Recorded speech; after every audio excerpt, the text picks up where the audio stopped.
তদন্ত করা হোক, কারণ অভিষেক ব্যানার্জি, মমতা ব্যানার্জি এবং টিএমসি কত রকমের যে দুর্নীতি করেছেন, কত রকমের চুরি, কত রকমের যে মানুষকে ঠকানো। তো দর্শক সবাই কেমন আছো? আজকের ভিডিওতে মাননীয় মন্ত্রী অগ্নিমিত্রা পাল সাংবাদিকদের মুখোমুখি হয়ে কি বললেন চলুন ভিডিও দেখুন।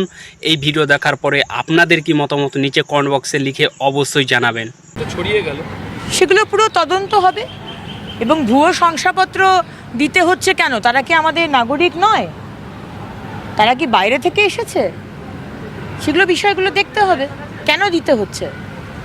এসআইআর যেই শুরু হলো দেখা গেল ব্যাকডেটেড শংসাপত্র দেওয়া হচ্ছে। এগুলো তো চলতে পারে না, আর এগুলো চলতে দেব না। আমরা পদ্ধতি বার করব, মাননীয় মুখ্যমন্ত্রী আছেন, we will not allow this. আপনারা যে অনুপ্রবেশের অভিযোগ করছিলেন এটা তো তারই প্রমাণ। তাহলে অনুপ্রবেশ অনেকভাবে হয়েছে, যে এটা এক ধরনভাবে হয়েছে।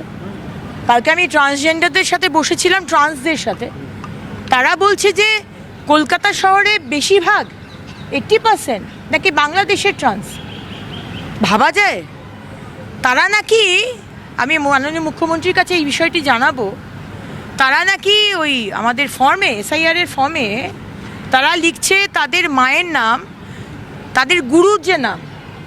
গুরু তো তোমার মা হতে পারে না। আমি দীক্ষিত রামকৃষ্ণ মিশনে, আমি যে মহারাজের থেকে দীক্ষিত সে তো আমার বায়োলজিক্যাল ফাদার নয়, বায়োলজিক্যাল মাদার নয়।